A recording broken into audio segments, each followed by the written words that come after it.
On continue maintenant avec le Soudan. On va parler de la réforme au sein des services de sécurité qui passe très mal. 5 Soudanais, dont 2 soldats, ont été tués lors de l'assaut des forces gouvernementales contre 2 bases des services de sécurité où une rébellion a éclaté mardi contre un plan de restructuration. C'est ce qu'a déclaré mercredi le chef d'état-major. Des tirs ont eu lieu mardi sur 2 bases de la région de Khartoum, hébergeant l'ex-service national de renseignement et de sécurité soudanais, qui a joué un rôle de premier plan dans la répression du mouvement de contestation et a mené en avril la destitution d'Omar El-Béchir, le porte-parole du gouvernement. Faisal Mohamed Saleh avait fait état d'un début de rébellion lancé par des membres de l'ex-NISS qui rejetaient la somme qu'ils avaient reçue pour leur retraite.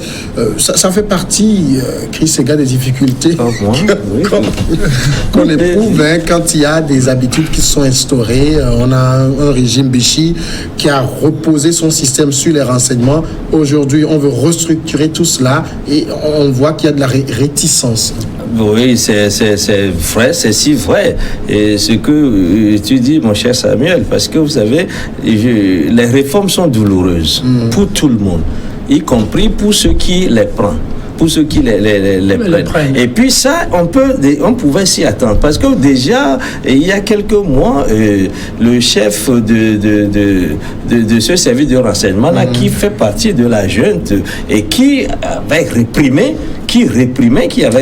les manifestants et les Occidentaux, la communauté internationale était aux abois et disait que ce n'est pas possible, etc. Et on a failli même sortir et la junte, les autres militaires de la junte avaient voulu sortir cet élément-là qui a fait Darfour, etc., qui est l'élément principal même de la répression et qui, en principe, ne veut pas sortir de cette junte-là.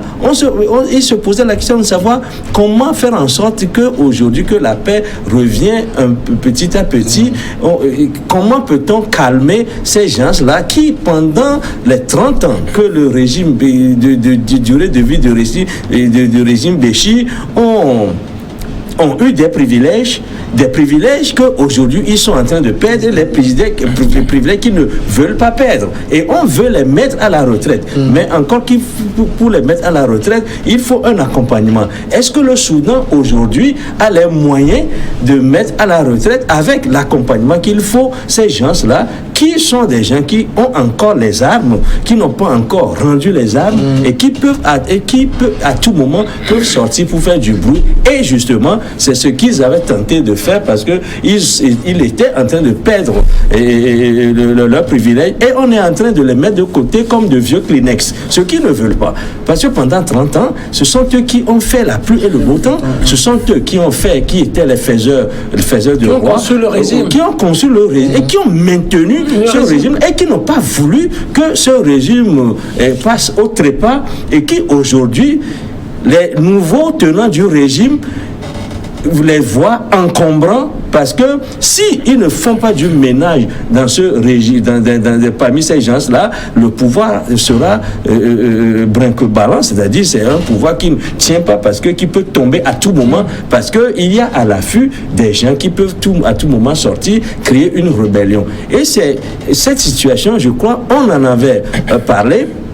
On le craignait et c'est exactement cette situation qui arrive. Et il faut aujourd'hui un régime de transition, et je l'ai dit, je crois, sur ce plateau, un régime de transition fort pour que le Soudan ne soit pas repris par les démons du passé, parce que la réforme nécessaire, les réformes qui doivent être prises nécessairement sont des réformes qui en principe arrangent le peuple. Mais pour prendre ces réformes-là, il faut que le régime qui est là actuellement, qui veut transmettre le pouvoir aux civils, je crois, dans 2 ans, ce régime-là soit assez fort pour faire la transition et passer le régime du régime militaire au régime civil. Et pour le faire, il faut faire du ménage parmi ceux qui hier sont les militaires qui faisaient la pluie et le beau temps. Oui.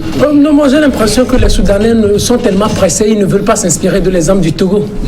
Est-ce que le Togo a connu une situation Oui, le Togo, vous imaginez, il y a des mains parties, le fils est arrivé, et vous voyez toutes les réformes que nous avons eu à faire. Mais il n'y a pas eu assez de manifestations mais au niveau de l'armée gendarmerie, on n'a jamais eu de problème. Hein. C'est-à-dire, mais regardez, ceux-là qui ont fait du président de la République actuelle ce qu'il est aujourd'hui, ils ne sont plus avec lui. Regardez, il y avait Zachary Nandia qui avait lu le communiqué là, la télévision nationale, qui était là, qui était le chef d'état-major à l'époque. Mais aujourd'hui, il n'est plus là, il est allé à la retraite. Entre-temps, il est devenu ministre, après, ministre de l'eau à l'époque, de l'eau, après, on l'a écarté. Il y avait l'essayé Memen qui avait dit, qui avait cité une phrase là, j'oublie, mais qui faisait partie des officiers à l'époque de 2005. Chef d'état-major. Oui, c'est Memen, les Oumarou, Union Femmes, qui étaient là, l'ancien ministre de la Sécurité. L'homme de Tchamba aussi. Titi, qu'on appelle affectueusement Titi, qui était là, mais ce sont eux qui ont fait de Fonya Singbe ce qu'il est aujourd'hui. Mais ceux-là, on a réussi à les écarter un à un. Et aucun d'eux n'a jamais bronché pour dire quoi que ce soit vis-à-vis de Fonya Singbe. Donc, c'est un exemple louable qui peut inspirer bon nombre. Et surtout ceux-là qui veulent se lancer dans une certaine transition. Vous, par exemple, vous êtes au niveau, vous êtes un régime militaire. Je parle du Soudan. Vous êtes un régime militaire. L'autre là est parti. Votre patron est parti. Et maintenant ceux-là qui ont. Le patron a été renversé. Oui, je sais. Oui, le patron est parti. Oui. Et maintenant vous venez. Ceux-là qui ont construit le régime, vous voulez les écarter comme ça parce que vous voulez vous lancer dans un certain populisme. Ils veulent juste plaire au peuple. Alors que c'est un danger. Cette manière de procéder constitue un danger et pour la stabilité du régime et pour la stabilité du pays. Regardez, il y a déjà des morts. 2 soldats tués, des blessés, des civils. Ça, c'est déjà une situation dangereuse pour la République soudanaise. Alors, ce qu'il faudrait faire maintenant, c'est d'oublier cette histoire de réforme au niveau de l'armée, au niveau de la gendarmerie, au niveau des renseignements. De penser à voir comment rehausser le niveau de vie de la population soudanaise. Qu'est-ce qu'il faut faire pour rassurer les investisseurs? C'est ça qui est tellement important maintenant. Qu'est-ce qu'il faut faire pour faire venir les opérateurs économiques? Parce que le Soudan a été longtemps oublié, abandonné. Maintenant, il faut que des investisseurs étrangers viennent investir dans le pays, rehausser le pouvoir d'achat de la population et oublier cette histoire de réforme au niveau de l'armée, au niveau des services de renseignement pour le moment. Alors, ça dit ce qui a manqué peut-être pour les nouvelles autorités soudanaises, c'est la discussion avec ces militaires pour leur faire comprendre le bien fondé des réformes. Bon, alors la discussion aurait été compliquée. Bon, personnellement, je trouve pas que l'exemple soudanais correspond à l'exemple du Togo. Au Togo, on a eu quand même, il s'agissait d'une succession. Au Soudan, il s'agissait d'un renversement. Donc, si je devais donner un exemple, je donnerais l'exemple du Zimbabwe, avec ce qu'on a eu pour Mugabe, où on a renversé effectivement un chef d'État, mais il a fallu maintenir un tant soit peu ce qu'il avait de prestige et le garder.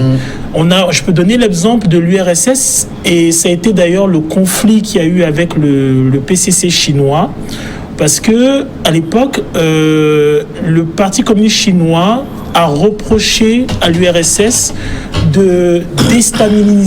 la déstabilisation organisée par Khrouchtchev, en disant, alors on ne remet pas en cause le fait que vous réorganisez les choses. C'est Khrouchtchev. C'est pas Khrouchtchev. Si, c'est Khrouchtchev. Après Staline. Après Staline. Vous êtes remonté à... Oui, après Staline. Après Staline, voilà. Donc ils vont dire, alors on ne remet pas en cause le fait que vous changez les choses et de manière radicale et parfois, oui, dans les coulisses un peu violentes, mais en réalité, il y a quelque chose dans la personnalité de la personne qui est fédératrice. C'est ce qu'ils ont fait en Chine. Alors, ce qu'on oublie, c'est que, oui, quand on voit Xi Jinping, il met le portrait de Mao. Mais celui qui révolutionne la Chine, c'est Deng Xiaoping, qui est un collaborateur de Mao. Et ceux qui se font massacrer après la chute de Mao, c'est la bande des 4 dans laquelle il y a la femme de Mao Tse-tung. Donc, je pense que le problème avec le Soudan, c'est que le Soudan, c'est, comment dirais-je, c'est les sources du Nil. C'est un endroit géostratégique important de l'Afrique. C'est un pays qui subit une déstabilisation qui vient aussi de puissances étrangères. Je ne dis pas que tout est parfait là-bas. Je ne dis pas qu'il n'y a pas eu de diktat là-bas, mais je dis que c'est un pays à fort enjeu, à qui on a fait un blocus, à qui on a fait, comment dirais-je, on a essayé de bloquer, donc on a essayé de bloquer financièrement, diplomatiquement, qu'on a scindé en deux, et après, dont on a arrangé le renversement du leader. Alors ça peut être intéressant parce qu'effectivement ça a permis l'éveil démocratique de la population. Mais il faut faire attention parce que cela ne signifie pas que cette liberté-là ne soit pas récupérée par des entités encore plus obscures. Parce que ceux qui combattent, ceux qui ont établi ce système vont certes l'évincer. Il n'y a pas de problème, mais que vont-ils construire à la suite? Et c'est ce qui se passe au Zimbabwe. On a évincé Mugabe. Maintenant, le nouveau chef d'État, que construit-il à la suite? Et Mugabe, je vais terminer sur cette note, son évincement a été quand même quelque chose de profondément organisé par des puissances étrangères ex-colonisatrices. Chris, est-ce que la trajectoire que prend le Soudan n'est pas un peu dangereuse dans la mesure où on touche quand même à l'un des plus puissants services du pays et actuellement, on sait qu'après la démission de Béchir, le chef de ce service a également démissionné 2 jours après. Le lieu où il réside aujourd'hui est inconnu. Il peut organiser des rébellions pour déstabiliser le système. Oui, je crois que la question vaut sans doute la peine d'être posée, mais j'ai une lecture un peu personnelle de la chose et pour dire que, vous savez, lorsque peut-être que ce que les militaires de la junte qui, en ce moment-là, sont aux affaires au pays, ils veulent bien aussi jouer sur l'effet de surprise parce que si jamais ils laissaient ces privilégiés-là s'installer, se réorganiser, parce que vous savez, lorsque Béchir est parti, il y a eu une désorganisation. Les privilégiés ne sont plus dans la même structure et les choses sont un peu à hu et à dia. Mais je crois que peut-être que ce sont des tacticiens, ce sont parfois des stratèges de guerre aussi, parce que beaucoup d'entre eux ont fait l'école de guerre et peut-être utilisent des tactiques militaires pour contrer ceux-là, parce qu'ils se disent, en les laissant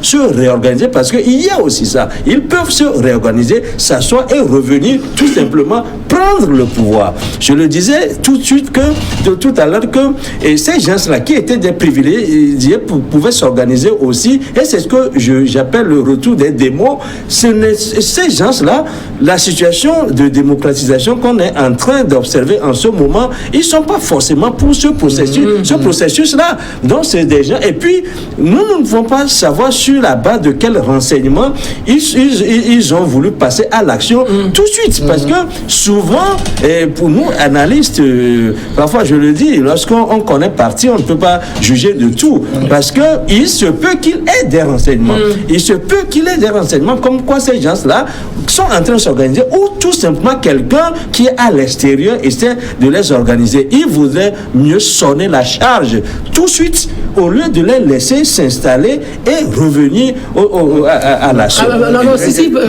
On peut par exemple les renvoyer tous dans l'administration. Peut-être on nomme quelqu'un. C'est des militaires. Oui, bien sûr. On a connu ça ici, on a connu les militaires. Non, je crois que je voudrais amener de l'Assemblée. Lorsqu'il fait par exemple. On peut les nommer ministres, DG de société. Oui, c'est pour amener de l'eau à son moulin. Parce que tout à l'heure, lorsqu'il évoque le cas du Togo, je crois que il faut admettre quand même qu'il y a eu du savoir-faire quand même. Il y a eu du savoir-faire. Parce que tout le monde, tous ceux qui à l'époque on avait vu à la télé, on ne peut pas dire que tous ces gens-là sont contents du jour au lendemain, qu'ils partent du jour quand même au lendemain. Il y a eu certainement un savoir-faire dont les gens doivent s'inspirer. C'est à mon sens une analyse pertinente que Firmin a faite, parce que au lieu de balayer d'un revers de main, ceux qui ont été des privilégiés peut-être analyser leur situation, voir de quelle façon il faut procéder à leur recasement pour que l'émotion tombe, pour que l'émotion ne reprenne pas le dessus. Et je crois que il y a quand même... On peut nommer certains DG de société, on peut nommer d'autres ministres, ambassadeurs ou conseillers militaires à la présidence, petit à petit, juste après la nomination. Les éloignés de la gâchette. Oui, de la gâchette. Il y a aussi une situation comme en économie, le thème est en train de m'échapper, mais on est dans une... Il n'y a plus les moyens, ce que j'allais dire.